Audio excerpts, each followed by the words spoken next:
Hi everyone. In this video, we'll be looking into a game between Grandmaster Nihal Sarin and Grandmaster Jonas Bull Bejere from the round 2 of Global Chess League between Team Anish Giri and Team Hikaru Nakamura. Nihal Sarin is from Team Anish Giri and Jonas Bull Bejere is from Team Hikaru Nakamura. Let's jump right into the game. Nihal Sarin, starting with the white pieces, go for 1 e4.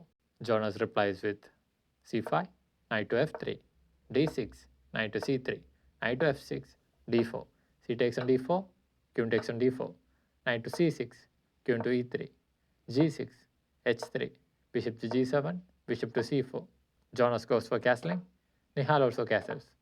b6, rook to d1, knight to d7, queen to f4, bishop to b7, queen to h4, knight on c to e5, knight takes on e5, knight takes on e5, bishop to b3, bishop to f6, queen to g3, queen to c7, h4, a6, a4, e6, h5, rook on a to c8, bishop to g5, bishop to h8, queen to h4, rook on f to e8, h6, knight to d7, bishop to f4, bishop to f6, queen to g3, knight to e5, bishop to e3, queen to e7, bishop takes on b6, bishop to h4, queen to h3, knight to c4, bishop takes on c4, rook takes on c4, rook to d4, rook to c6, a5.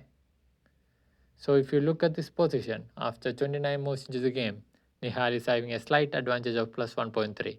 So the right continuation here for Jonas to minimize the damage is to bring back the bishop to g5 or f6 or even moving the queen to f6. All these three continuations are pretty much decent for Jonas. But in the game, he played bishop to c8 and this is a huge mistake. The problem is that now there is a beautiful continuation here for Nihal Sarin. He can push the c5 and create a strong attack here. Once Jonas brings back the bishop back to g5, then it will be e takes on d6. And once rook captures the d6, then it will be bishop to c5, game over for Jonas. But in the game, Nihal missed this trick and played rook to d3 instead, and his advantage decreased from plus 3 to plus 1.7. And Jonas continues with bishop to f6, rook on a to d1, bishop to e5, queen to e3, g5, bishop to d4, bishop to f4, queen to f3, e5, bishop to e3, g4, queen to e2, queen to f6, g3, queen takes on h6, g takes on f4, e takes on f4, bishop to c1, rook to e5, knight to d5, g3, and rook takes on g3 with check. It was in this position. After 41 moves to the game, Jonas Bull Bejere resigned the game to Nihal Sarin. The reason for resignation is pretty much obvious. Jonas cannot go ahead and capture this rook, which is taking his king. The reason is that this pawn is a pin.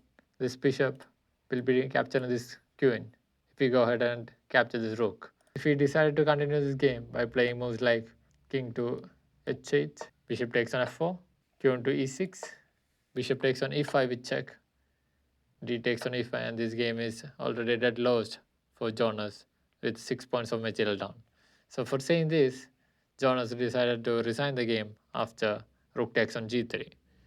And Team Anish Giri went on to defeat Team Hikaru Nakamura 4 out of 6 boards, and 2 of the boards were drawn as well. And their dominant run continues in the Global Chess League.